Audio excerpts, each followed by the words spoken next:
cookies and just make sure we don't burn them.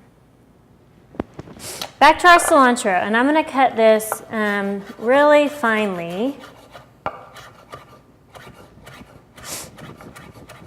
It's okay if you have some big pieces, but in general, you want it to really blend well with the sauce, so you want it to be nice and fine. There we go. That's all very finely, uniformly chopped. We're going to put, I guess it's about 2 tablespoons right in there with our mayo and sour cream, lime, and milk. And let's season that with some salt for sure.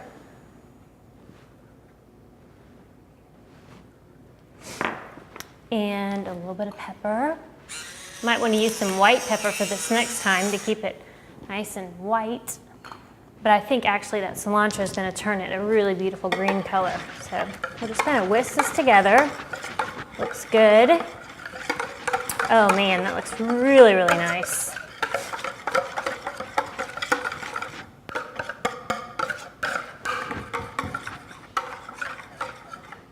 Give it a quick taste and see what it needs more of, if anything.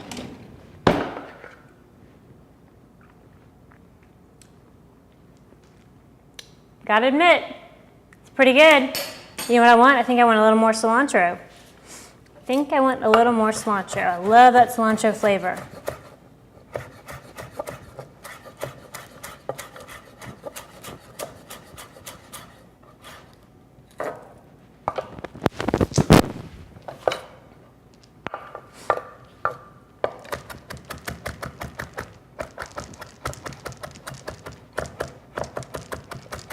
I can taste that lime in there.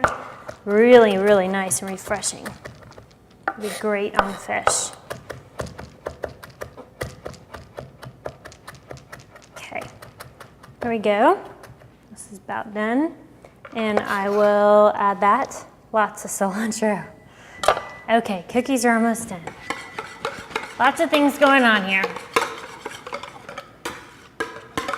Wonderful. Test that one more time.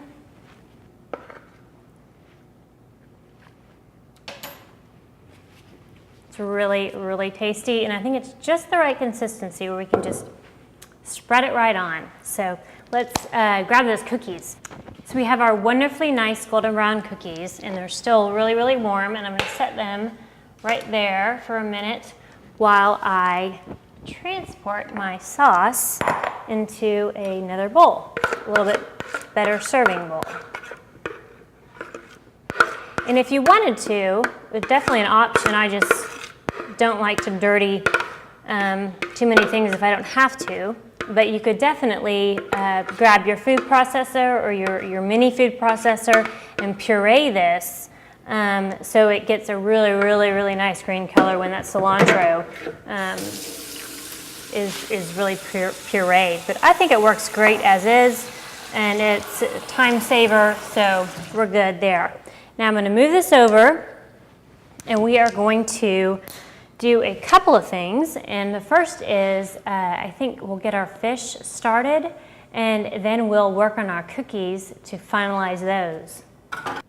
Okay, so now we're going to work on our cookies while they're still a little bit warm but not so hot we can't touch them.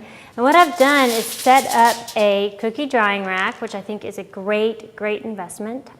A great way to dry your cookies or pies and whatnot. And what I've done is put a little piece of foil underneath it because this powdered sugar can make a bit of a mess. And so anytime I can avoid getting powdered sugar everywhere, I do. And foil is a great way to do that. So what I have here is this bowl of powdered sugar, confectioner sugar, same thing. And all I'm going to do is take a nice warm cookie and just roll it right in that powdered sugar. And then just kind of dust off the excess. And because they're still warm, it'll hold on to that powdered sugar. The powdered sugar almost kind of melts right into it. It's really, really lovely. So this is easy, and they're starting to smell really good. Oh, I can't wait to have one. And my mom will be especially excited. These are her favorite cookies. So I'm not going to do the whole batch. You get the point. And I want to move on and make sure we get our fish tacos done, because that, otherwise we might just end up eating cookies for lunch.